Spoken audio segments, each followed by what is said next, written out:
ফিলিস্তিনের গাজায় ইসরায়েলি জিম্মিদের মুক্তি দিতে শেষ সতর্কবার্তা দিয়েছেন মার্কিন প্রেসিডেন্ট ডোনাল্ড ট্রাম্প। রোববার নিজের সামাজিক মাধ্যম ট্রুথ সোশ্যালে তিনি এ সতর্কবার্তা দেন। এ সময় ট্রাম্প বলেন, জিম্মিদের মুক্তি দিতে অবশ্যই একটি চুক্তি মেনে নিতে হবে।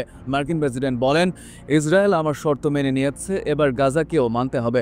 আমি তাদের সতর্ক করেছি, শর্ত না মানলে এর পরিণতি ভোগ করতে হবে। এটি আমার শেষ সতর্কবার্তা।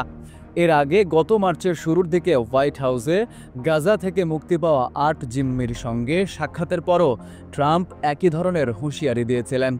গাজার স্বাধীনতাকামী যোদ্ধাদের উদ্দেশ্য করে ট্রাম্প বলেন, আমরা বলেছি এখনই সবাইকে ছেড়ে দাও, সবাইকে মুক্তি দাও, তাহলে তোমাদের জন্য ভালো কিছু অপেক্ষা করছে, নয়তো পরিস্থিতি আরও ভয়ঙ্কর হবে। ২০২৩ সালের ৭ অক্টোবর ইসরায়েলে ভয়াবহ হামলা চালিয়ে গোষ্ঠীটি প্রায় ২৫১ জনকে জিম্মি করে গাজায় নিয়ে যায়।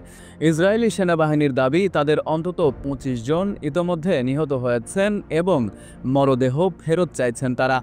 বর্তমানে প্রায় ৪৭ জন জিম্মি গাজায় রয়েছেন বলে ধারণা করা হচ্ছে।